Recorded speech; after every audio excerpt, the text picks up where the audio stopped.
think this other one was a big one because a lot of times people say somebody reached out to them, a recruiter or something, they want to know what they currently made. And I'm gonna play this first and then we can talk about it more. It's got 1 million views on TikTok.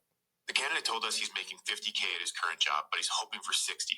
I know we had this position budgeted for 75K, but now we can put the rest towards something else. We sent him an offer for 57K. I'll let you know where we end up. When an interviewer asks, what are your salary expectations? Do not give them a number. Human psychology in an interview makes people want to answer this question directly.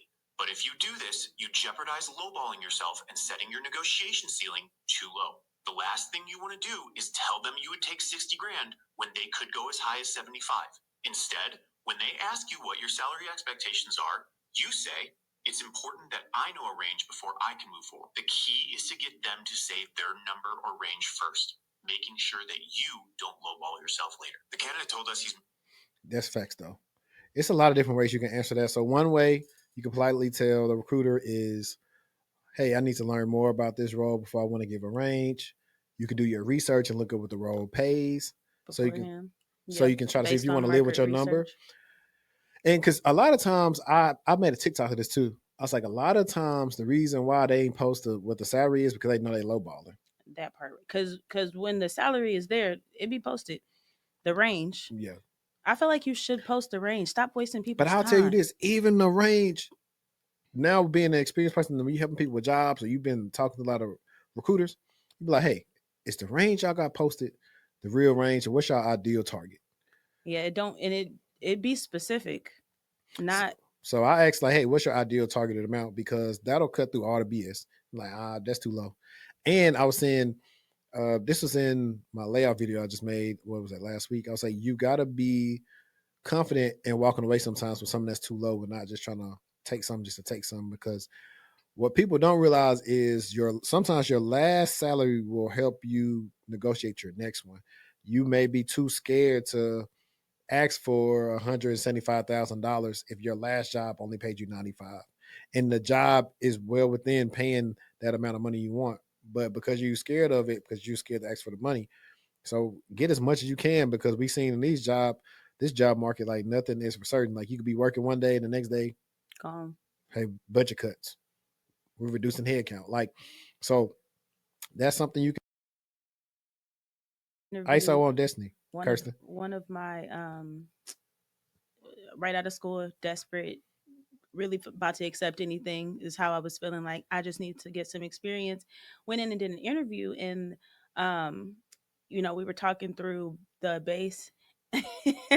And she asked me something and my number was like so low. It was definitely below 70. And then she was a black lady and she was like, "Girl, the salary for this role is $156,000." And I just got quiet because I didn't even know. I wasn't even ready for. I couldn't even get my thoughts together after I knew that I messed up when I said that. But I did appreciate her telling me I wasn't qualified for the role anyway. But Mhm. the that was like, "Oh my god.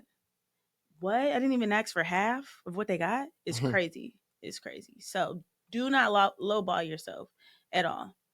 Take some time to think about it before and if they're trying to pressure you, then that might be a red flag. Another way you can actually figure this out is go to your company's website, go to career site, see what they got open, and see if they got the job salaries posted there. And so if they do, you can start seeing if it's the same role or similar to what you do, and you look at the levels. Hey, this either more than what I'm getting. I need to go to HR and get a comp adjustment, and they'll assess your comp based on the market research and your experience and everything you accomplished. And a lot of times, sometimes if it's a good company, they'll boost your pay. Hmm. I've had it happen to me when I worked at one of my old companies. I was like, hey, I need a comp adjustment. I actually just heard about that like in the last 6 months. I didn't even know that was a thing. I didn't either. I forgot what made me ask about But it. it's only if your comp isn't where it should be. I forgot what made me ask about it in 2021. How was the process for you? Easy. My manager, I was a value to the team. So I used to get like anything I used to ask for. Hmm. Like before remote work was really a thing, I was already approved to like work remote because I had to handle some business. And every year she would give me the highest she could for a raise. So like I used to get like close to 10% raises every year instead of that, 3, Yeah, five fine. percent. So I was, A lot of money. Yeah. For real. but it was funny. Right after I got the raise, I ended up going to GS. So I was like, it is what it is. That's what set the next trajectory of like, okay, I want to do this. Or I've been interviewing.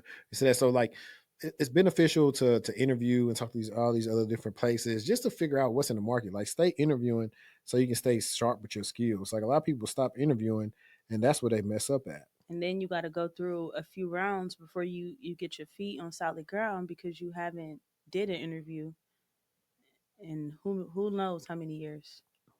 Yeah, man. I be hearing some people too. Like, that's the things that I Because work on too. interviewing is a skill. It's a It's skill. it's not something that it's a muscle. You got to work.